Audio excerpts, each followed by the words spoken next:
After an infusion of gamma warped the structure of my brain.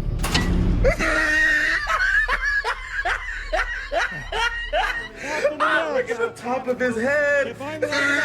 Captain America: Brave New World is a disaster.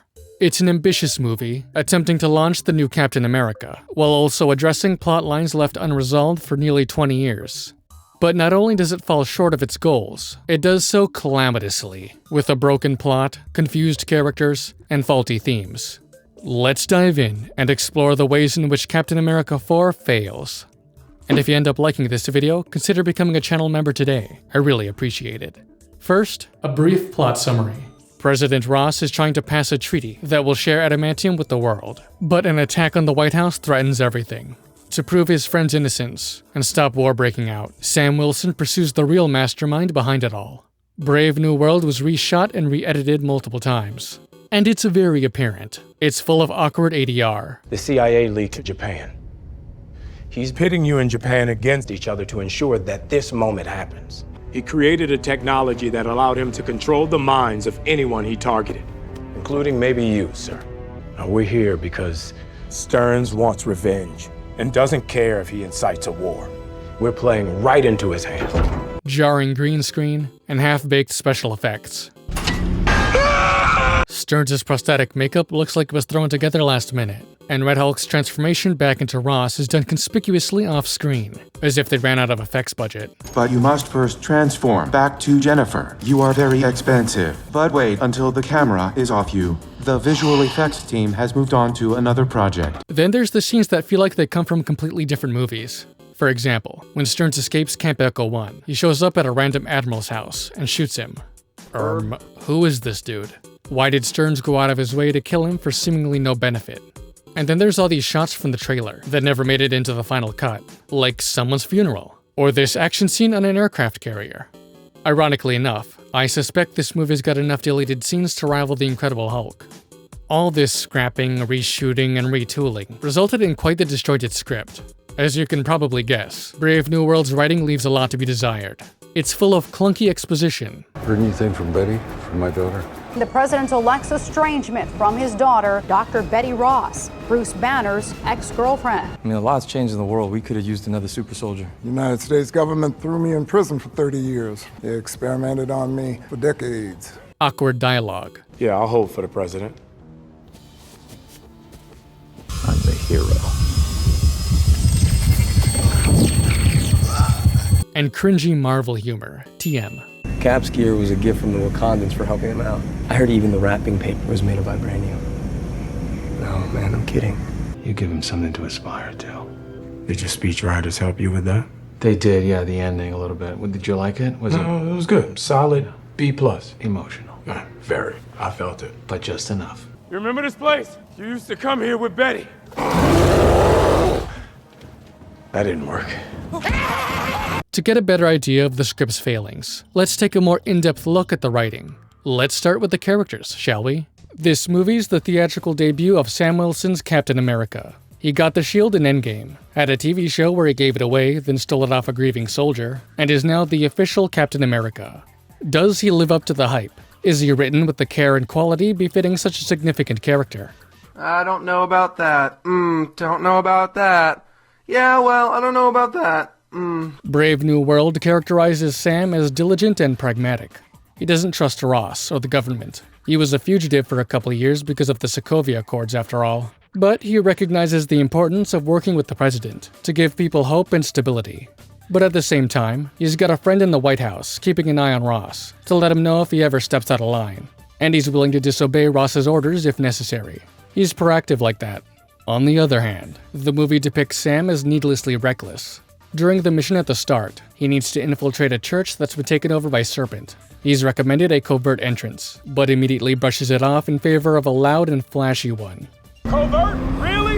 You must be new! But why? This makes his job much more difficult, as he now has to fight through all of Serpent to get to the hostages. He's lucky this didn't get any of them killed, and as a result, Sidewinder has the heads-up needed to escape. This unintentionally characterizes Sam as a foolhardy glory chaser. So when you look at Sam Wilson as opposed to Steve Rogers, not having the serum, he has to put things in perspective. Brute force cannot be his first option. And being a humanitarian, being a counselor, being just a decent human being, he uses force as his last resort. Right. He's more of a thinker than he is a fighter. Covert? Really? You must be new. What further contributes to this is Sam's seeming unwillingness to ask other heroes for help. During the chaos of widespread mind control and the threat of war breaking out, Sam never attempts to contact another hero for help, which is wild. The stakes are so high. Cap assembled a team for less in Civil War. On a related note, for the last 4 years, Sam has failed to make any attempt to restart the Avengers. It takes Ross coming to him with the idea for him to even consider it, and Sam is hesitant about doing so. He claims they'd have to work for Ross, but that's wrong. As of She-Hulk, set 2 years before Brave New World, the Sokovia Accords were repealed. Nothing is stopping Sam making a privately organized Avengers team, like what existed before. This is uncharacteristically irresponsible of Sam. Brave New World struggles to justify Sam's ability to overcome the conflicts he faces. He's not a super soldier, but he has Cap's shield, and a suit made of vibranium, including wings that can absorb and redistribute kinetic energy, like Black Panther's suit. First off, there's the shield problem. The only thing we've had to explain Cap's borderline supernatural use of the shield is that he's a super soldier. That thing does not obey the laws of physics at all. His ability to precisely ricochet it through an environment at high speed should be impossible for a normal person. Simply catching it should rip Sam's arm off. In Brave New World, Sam takes several impacts that would kill any non-powered person. The movie tries to justify this with his vibranium suit, but it's wildly inconsistent. At the start, Sam fights a guy with a minor level of super strength. I think. It's kind of vague. If he is meant to be just a normal dude, that actually makes this much worse. You see, this guy's punches and throws do considerable harm to Sam. Despite the vibranium suit, he gets pushed around and even cracks a rib. The guy also slashes his suit with a regular-ass knife. He very nearly loses this fight. But if that's the case, how does he survive hitting the ground at sonic speed, taking a missile blast, and getting ass blasted by a Hulk? Sam should be dead several times over. Speaking of Red Hulk, that fight ends when Sam throws the energy collected in his wing back at him. The resulting blast is powerful enough to throw Red Hulk back, fling cars around, and tear up the road. Sam ends up buried in the rubble. And guess what? Sam's basically fine. Some broken bones, but nothing that requires immediate medical attention. What? And if all that weren't bad enough, Sam's constantly removing his helmet in the middle of battle. It's like he's asking to get shot in the head. Bullseye. We know that Sam's played by Anthony Mackie. We're not going to forget if we don't see his face for 5 minutes. Sam's unjustified durability extends to fighting outside the suit too. He gets a knife in the chest and an axe in the gut, and walks it off like it never happened. 'Tis but a scratch. A scratch? Your arm's off. No, it isn't. It's absurd. The movie also uses good old-fashioned plot contrivance to ensure Sam lives. Bad guys will either arbitrarily not shoot him when he's vulnerable, or conveniently not use guns at all. How considerate. But why hasn't Sam taken the super soldier serum? When Torres gets injured, Sam says he should have taken it. Bucky argues Cap had the serum and even he couldn't protect everyone. I mean, yeah, but it sure fucking helped. Bucky says Sam gives people something to aspire to. Being inspirational is good and all, but what happens when Sam inevitably fails to save someone because of this? He's deliberately handicapping himself for something so petty. This brings us to the real reason he hasn't taken the serum. Marvel has made Sam's lack of powers, among other things, a crucial part of Sam's identity.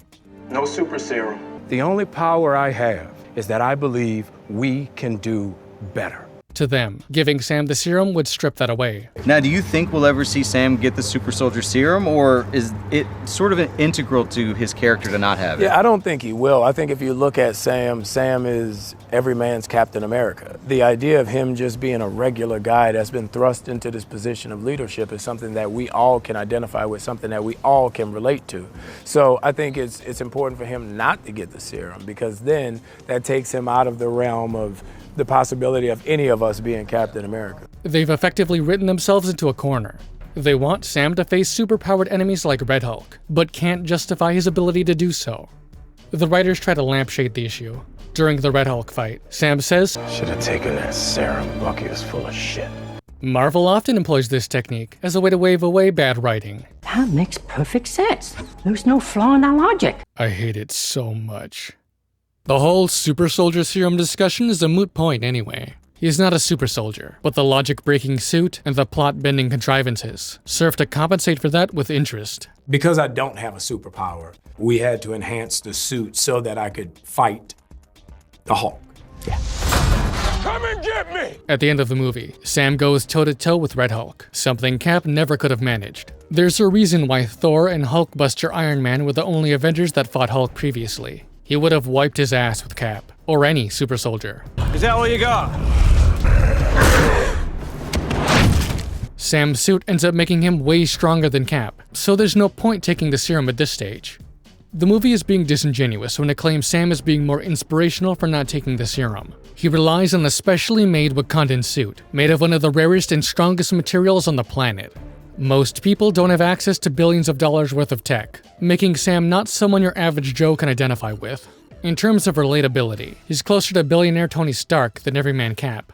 What compounds this issue is how Sam basically gets to do whatever he wants most of the time. He prevents Ruth from shooting Isaiah after he attempted to kill the president. No consequences.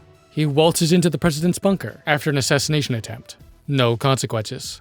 He talks to Isaiah when ordered not to. No consequences. He has Torres hack into White House CCTV. No consequences. And when Sam gets arrested for breaking into Camp Echo 1, it's resolved almost immediately.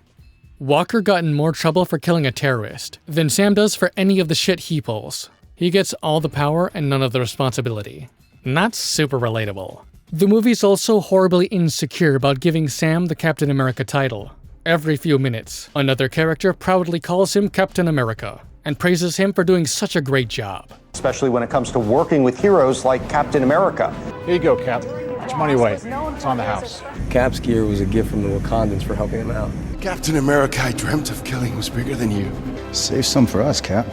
Captain America doesn't get to take 5. You and I haven't always agreed on how much latitude enhanced individuals deserve. But what you've accomplished has given me reason to reconsider, which is why I want you, Captain America, to help me rebuild the Avengers. And we have 2 incredibly brave men to thank for that. Joaquin Torres and our own Captain America, Sam Wilson.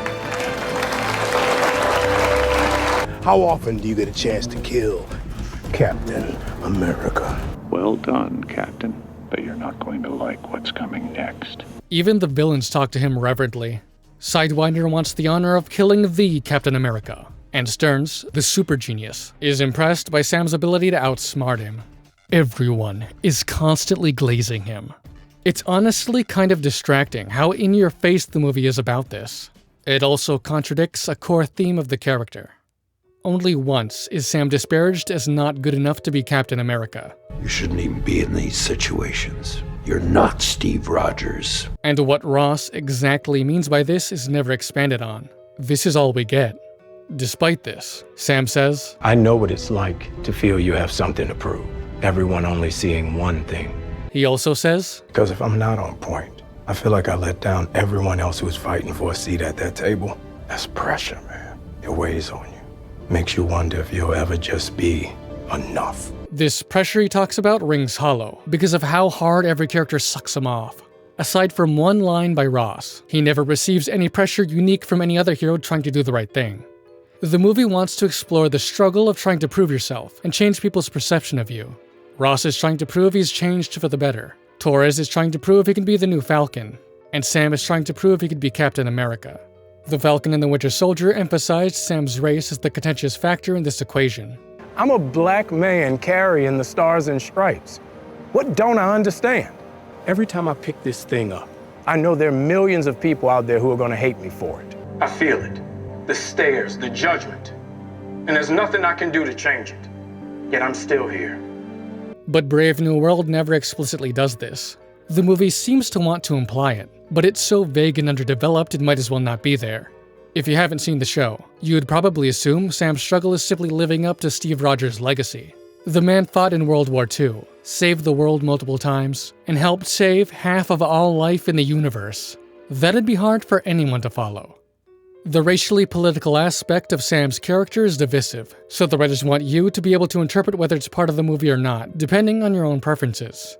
It's actually pretty cowardly. He's out of line, but he's right. Brave New World struggles with most aspects of Sam Wilson's character, from his physical capabilities, to his personality, to the themes he's meant to exemplify. The result is a frustrating, confusing, and uncompelling character.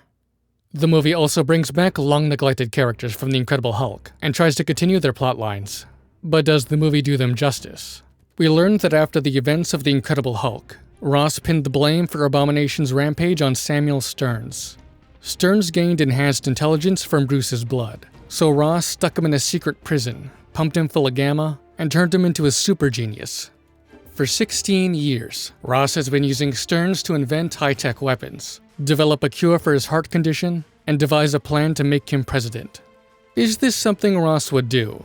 He was obsessed with capturing Bruce to replicate the Hulk. He wanted to harness that power for the US military and to boost his career. He's a fugitive. You made him a fugitive to cover your failures and to protect your career. From that perspective, sure, Ross would do this. However, it would be supremely stupid of him to make the exact same mistake again. The Abomination disaster happened because he recklessly experimented on an unstable person he failed to control.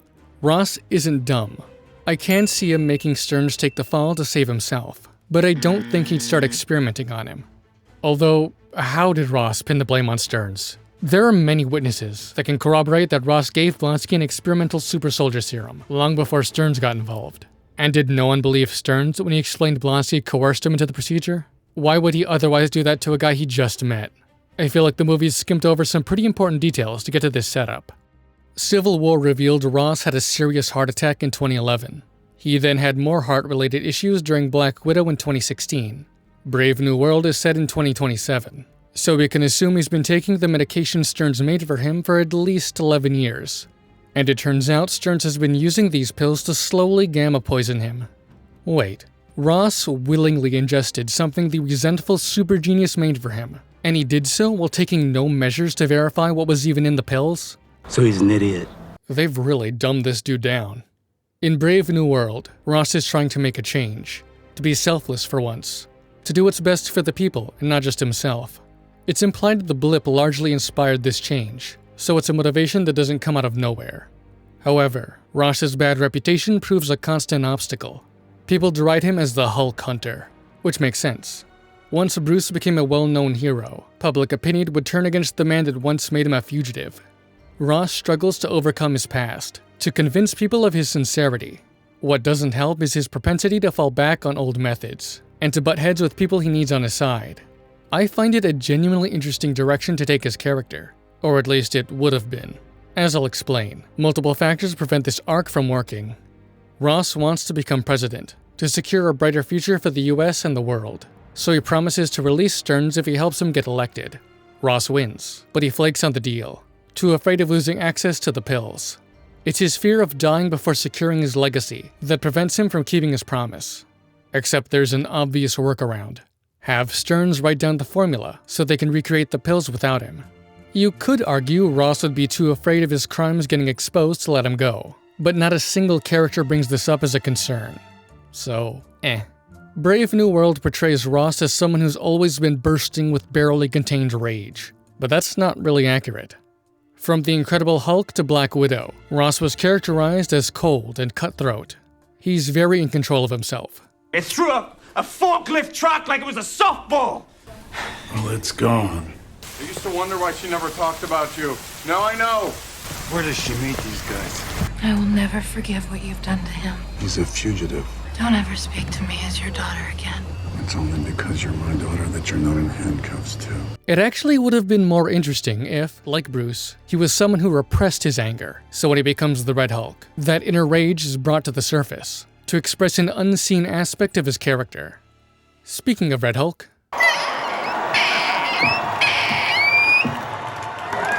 Ross becomes the thing he both desired and hated most. He gets what he always wanted, the power of the Hulk, just not in the way he wanted. After transforming, Ross catches his reflection and freaks out. He's turned into the very thing that's come to represent all his sins and regrets. He's become the monster that people believe him to be. Ross is eventually talked down by Sam. This shouldn't work. Bruce was able to get talked down by people with a meaningfully positive and calming influence on him. Not just anyone could do it. Sam don't mean shit to Ross. If anything, he's an irritant. The person that should have talked him down is Betty. It's perfectly set up too. Ross is trying to change for Betty, to make up for what he did to Bruce. He reminisces about how they used to walk together by the cherry blossoms, only for the climax to bring them to that very location. If Betty showed up in that moment, that surely would have calmed his red ass down. Despite being turned into a physical monster, Betty accepts him, because he's no longer a monster on the inside. She has a history of seeing the man beneath the beast after all. But then it's still you, inside it. Maybe your mind is in there, it's just overcharged. She eventually does talk to Ross, but that's after all this. Speaking of Betty, she's back. After being deliberately ignored in favor of giving Bruce a new relationship that was then deliberately ignored, she's finally been acknowledged again. And she's in the movie. It's basically a cameo. Honestly, there's not much to say about it. She just has a small talk with Ross while Sam stands awkwardly in the background. Hello, motherfucker. If you like the video so far, and you're interested in getting more out of the channel, you can become a member. Just hit join below. For $1, you get access to custom emojis and members-only polls. For $3, you get access to members-only videos and end-of-video shoutouts. So consider becoming a channel member today. I appreciate your support. Now back to the video. On the topic of characters finally returning, we have Samuel Stearns. I've always worried about how the MCU would reincorporate him. The longer he was gone, the more difficult it would be to account for his absence. Where is he? And what has he been doing this whole time? Brave New World tries and fails to adequately answer these questions. We're told he was locked up for 16 years. In this movie, he escapes easily, which makes me question why he waited so long to do so. Ross promised to free him after he became president, and aside from the pills, Stearns doesn't enact his revenge until after this deal is broken. Was he counting on Ross to actually let him go? You let me rot in this prison, and it was my curse to watch your betrayal written in probabilities. No, he predicted Ross never would. So, again, why willingly sit in prison for 16 years? Was it all for his long-term revenge? Because we'll get to his master plan in a second. Just know it did not require 16 years. In The Incredible Hulk, some of Bruce's blood got into his wound, like what happened to Jen, except instead of turning him into a turbo bitch, it turned him into a super genius. Sort of. Stearns devises a plan to destroy Ross's legacy. Let's run through it, shall we? First, he slowly gamma poisons Ross to eventually turn him into a Hulk. Because of his extensive research on Bruce's blood, the idea that he could recreate the Hulk is entirely believable. If anything, he's the one guy I could buy doing it. He was a freak accident. The goal is to do it better. The movie states Ross's pills have gamma radiation. I've talked about this before in these videos, but the Incredible Hulk establishes two primary mechanisms for Hulkification. One is an extremely high dose of gamma. The second is the primer in Bruce's blood, aka the radiation resistance serum. Brave New World accounts for the former, but not the latter. If we want to be charitable, we can assume the primer was administered to Ross during one of his visits to Stearns' lab. I'm willing to let the movie have that. Which means Ross's transformation into a Hulk makes way more sense than Jen's. So the movie's got that going for it, at least.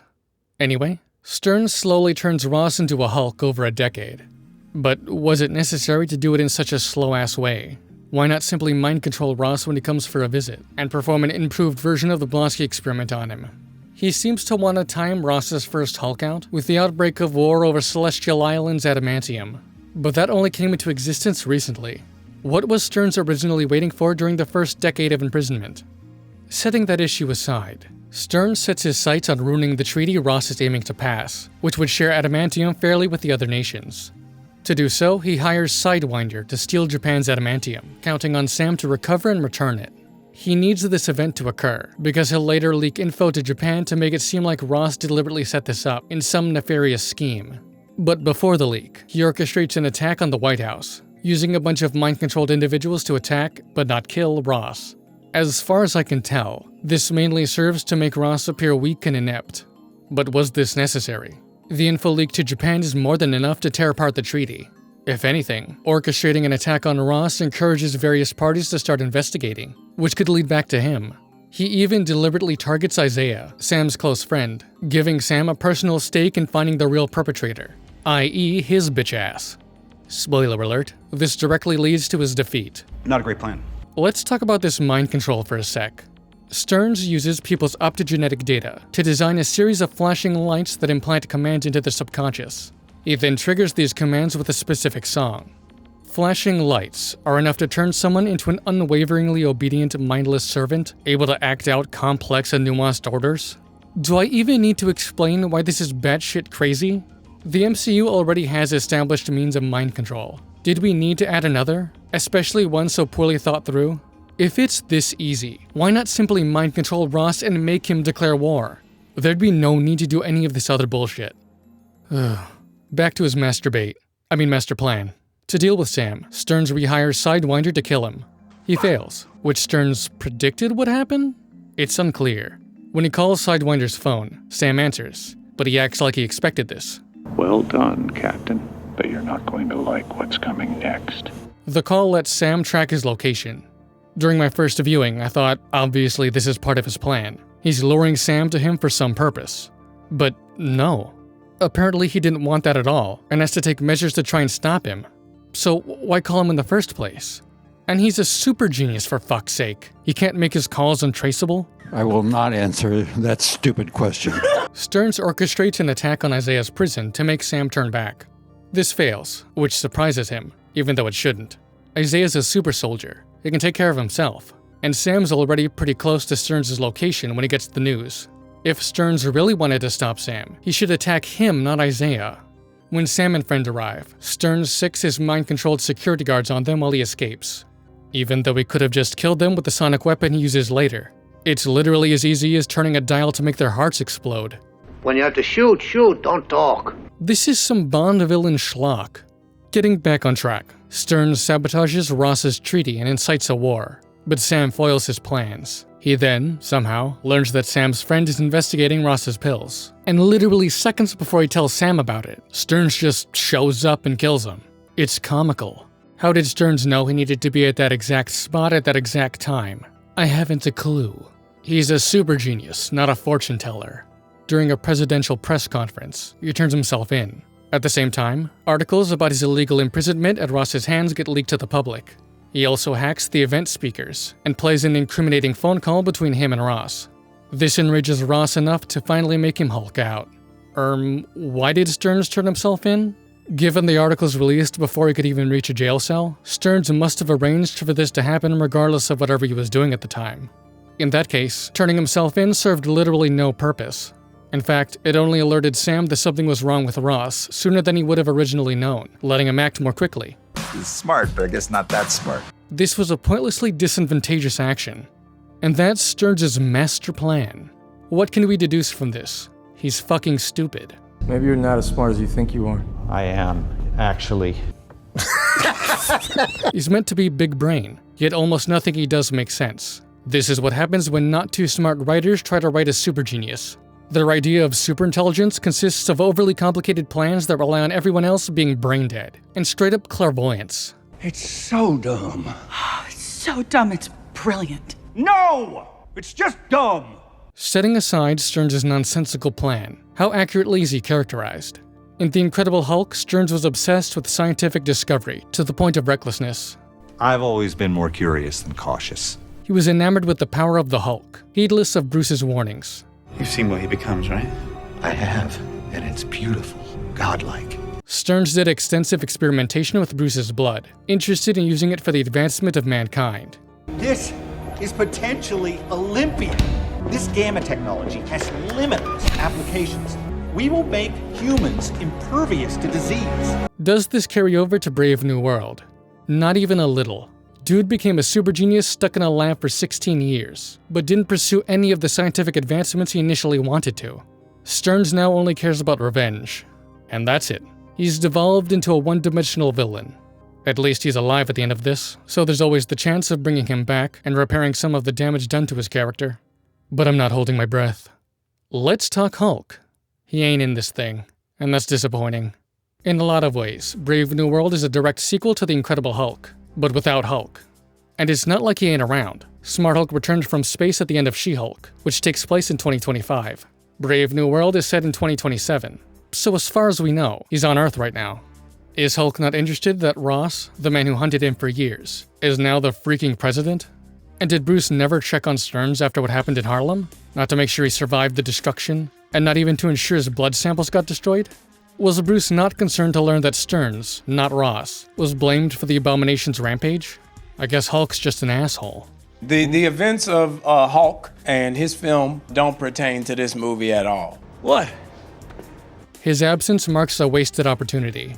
Any interesting parallels between Bruce and Ross, and any closure between Bruce and Betty, is lost. It's been almost 20 years, and Hulk has yet to canonically interact with any of the characters from his own movie. It's bullshit. How well does Brave New World handle these Hulk elements?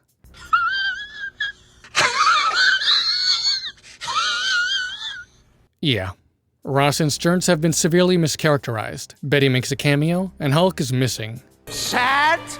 So sad. Huh. It just occurred to me. Aside from Betty, every significant character from The Incredible Hulk has now been character assassinated. That's just great. How are the movie's other characters handled? In Falcon and the Winter Soldier, Torres was introduced as Sam's guy in the chair. He became Falcon because Sam busted his wings, and offhandedly told Torres he could keep them. Not exactly a passing of the torch. Torres wants to prove he can be the new Falcon, but Sam refuses to give him the title. After getting seriously injured, Sam finally calls him Falcon. There isn't any real arc here. Torres doesn't need to undergo any growth to earn the title. He just gets it because Sam blames himself for his injury. So, in the end, Torres becomes Falcon because Sam let him keep his trash, and he pitied him. Wow, what a compelling origin story. Sam's kind of an asshole. You never messed up like I have. You're always on point. Yeah. Because if I'm not on point, I feel like I let down everyone else who was fighting for a seat at that table. That's pressure, man. So Torres says he failed. Well, Sam has never failed. And Sam's like, you're right, I've never failed. But it's really tough to never fail. What? And when Torres asks about also getting a suit from the Wakandans, Sam just laughs at him. Bruh, you've got 2 vibranium suits. You can't lend him one? You know what? His injury is your fault, you stingy bastard. Sidewinder is the criminal leader of Serpent. He's got a serious grudge against Sam, though it's never explained why. Feels like we're missing a whole backstory where they previously clashed. Sidewinder is primarily characterized as a dope after getting fucked over by Stearns. He then decides to totally trust him, only to get fucked over a second time, because he's a dope. Ruth is Ross's head of security. She's ex-Black Widow, which is used to compensate for how tiny she is.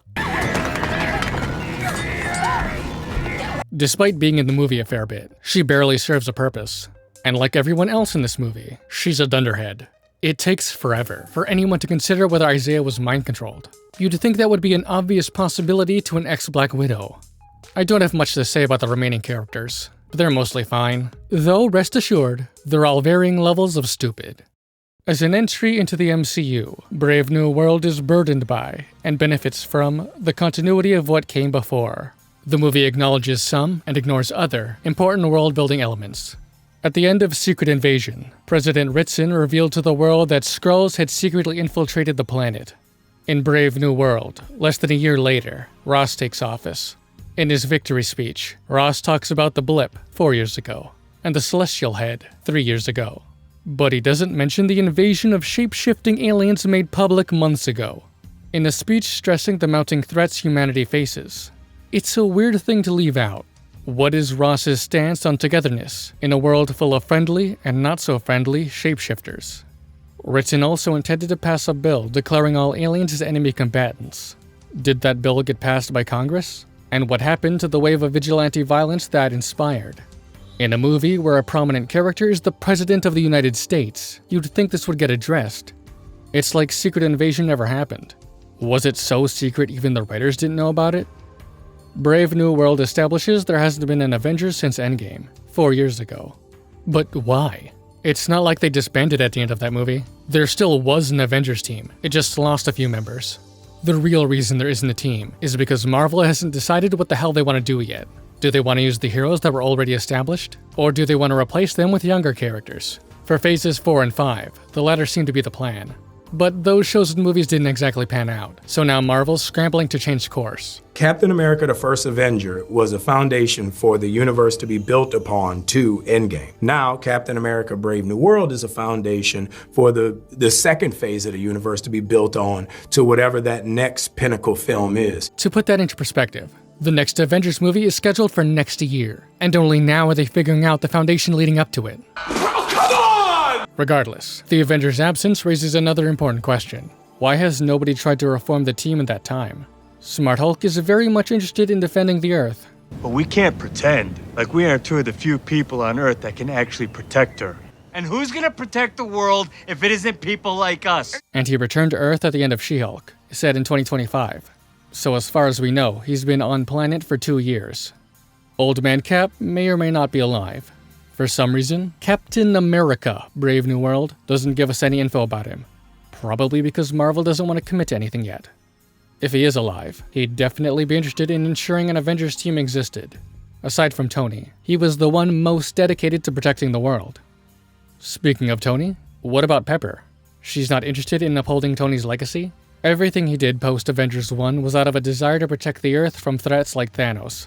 Pepper understood this. We're gonna be okay. You can rest now. Maybe these individuals simply refused to establish a government-controlled Avengers. Well, the Sokovia Accords were repealed in She-Hulk, so establishing a privately organized team has been an option for at least 2 years. And yet, Sam is caught off guard when Ross proposes the idea, as if he never thought of it and no one's talked to him about it. Despite all the crises that have occurred since Endgame, no one has thought to organize a response team. It's baffling. When asked to restart the Avengers, Sam says the team was torn apart when Ross passed the Accords, which makes it sound like he was personally responsible for the Sokovia Accords. Now, it's been a few years since Civil War, so maybe Sam's memories are failing him, but the Accords were ratified by 117 nations. They were overwhelmingly popular, and much needed in a world facing more and more collateral damage at the hands of superheroes. But like the blip, the Accords were quickly done away with, so now the writers have less restrictions to write whatever bullshit they want, and not be hampered by that pesky continuity. Brave New World finally addresses the Celestial in the room. It emerged from the Indian Ocean about 3 or 4 years ago, in Eternals. Turns out various nations have been squabbling over it, and its adamantium in the meantime. But what I'm interested in is the impact this thing would have on the planet. This huge mass, many miles tall, suddenly broke through the Earth's crust in the middle of the ocean. Mining minerals from it would be at the very bottom of people's concerns. The world's nations should be preoccupied with the fallout of mega-earthquakes, mega-tsunamis, worldwide flooding, drastically altered weather patterns, famine, widespread displacement, economic collapse. Dogs and cats living together, mass hysteria! To be fair, this is mostly Eternal's fault. It failed to account for how catastrophic Tiamat's emergence would logically be. However, if Brave New World wants to focus on President Ross's efforts to help people, both in the US and abroad, then this should be addressed. Within a year of the blip, the world was hit by another cataclysmic event. Ross should be concerned with disaster relief, not mining rights. And is no one gonna question where this thing came from? No one's wondering why fucking God was in the center of the Earth? How do they even know to call it a celestial? I will not answer that stupid question. I'd like to take a moment to run through some miscellaneous details that have me scratching my noggin. There are a few discrepancies concerning Red Hulk. When Ross initially transforms, Red Hulk is so hot he burns everything he touches. But the movie kinda forgets about that partway through the fight. They stick Ross in the raft. But what the hell is the raft gonna do against a Hulk? He could easily break out and swim to shore. Ross should be placed in Smart Hulk's custody. He's one of the few people on the planet capable of dealing with him, should he go on a rampage. And he'd definitely be interested in helping Ross gain control of his Hulk half. He could even give him an inhibitor. Multiple times, characters refer to Isaiah Bradley as a previous Captain America. The Isaiah Bradley. You brought me to the Forgotten Cap. Why didn't you say something? Cap be cap! Huh? He was a super soldier that worked for the government. They never made him Captain America though, and he never identified himself as Captain America. Least you can do is not rewrite history. Ross's treaty is meant to equitably share adamantium with the world. But what are the logistics of that? How do you decide how much adamantium a nation should have? Is it based on population? Landmass? Is it really a smart idea to potentially give your enemies access to metal capable of creating next-level advanced weaponry? Bucky is running for Congress. I have no idea why. Did I miss something from Falcon and the Winter Soldier? What in that show would lead Bucky to believe he could do more good as a congressman? He's just gonna become another politician Sam will blame for the world's woes. You've got to do better, Senator. And wouldn't Bucky be too controversial a figure to get elected? He's an ex-Hydra assassin. He killed a lot of innocent people. Yes, he was under mind control, so it wasn't actually his fault. But how understanding would the public be about that? Maybe I'm being overly cynical, but I don't think they'd be all that comfortable with someone with his background representing them.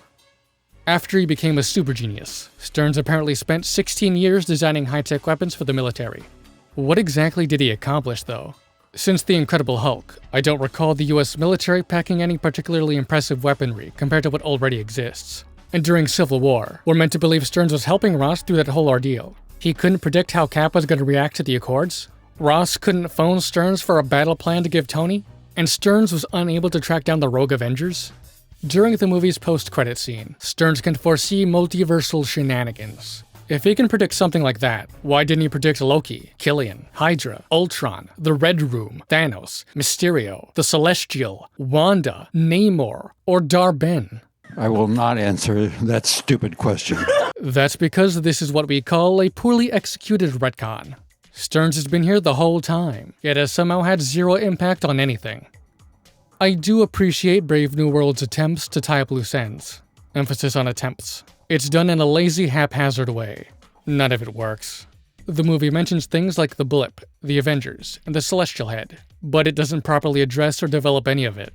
The movie only pays lip service to the concept of world building. As the MCU grows, it has more characters and more plot points the writers need to account for. How would this logically develop? How do these things interact? Does this retcon contradict anything that's already been established? That sort of thing. It's the writer's responsibility to think about this stuff, but since Endgame, they've either been incapable or unwilling to do so, resulting in a plethora of issues, which severely impact the audience's comprehension and investment in the story. And Brave New World's no exception. Brave New World is an embarrassing mess. It's the result of poor writing coupled with copious amounts of reshooting and re-editing. I don't know if anything in this movie works. The characters range from incompetent to incomprehensible. The plot is full of holes and dead ends, and the themes are broken and hollow. It's a disaster. And what does the title even mean? Well, towards the end, we get the line, as we enter the brave new world of adamantium. But it's gotta be more than that, right? Adamantium is just a plot device to get the story rolling. It has no significance beyond that. The phrase, Brave New World, is most commonly associated with the Aldous Huxley novel. I haven't read it, but as far as I understand, the story is about a society where technology is used to make a population passively uphold an authoritarian government. This movie has nothing to do with any of that. Technology is used to mind control people, but it's part of a dumb revenge plot. It's got nothing to do with upholding authoritarianism. There's a Marvel comic called Brave New World, but it's about Hydra Cap taking over the world. Maybe there's a different angle to this. Well, I think the Brave New World is a great title for this film, just simply because it's a new beginning. It's a foundation on which Marvel will build the universe on now. And I think not only this character, but all the characters that surround him are new foundation building blocks for us to utilize to move on through the universe in the near future. As I mentioned before, the next Avengers movie is next year, so choosing this movie as the universe's new foundation is ridiculous. Why is the end of Phase 5 the foundation for the MCU post-Phase 3? The fuck has Marvel been doing this whole time? To be honest, I think they chose the name because it sounded neato, not because it actually means anything. It's hollow, like the rest of the movie, which makes it oddly fitting. Thanks for watching, with a special thanks to channel member whatever. You're cool. If you want to become a member, click join below. For $1, you get access to custom emojis and members-only posts. For $3, you get members-only videos and, of course, end-of-video shoutouts. If you're interested in more MCU content, check out my series on Hulk, as well as my review of Spider-Man Homecoming. Till next time.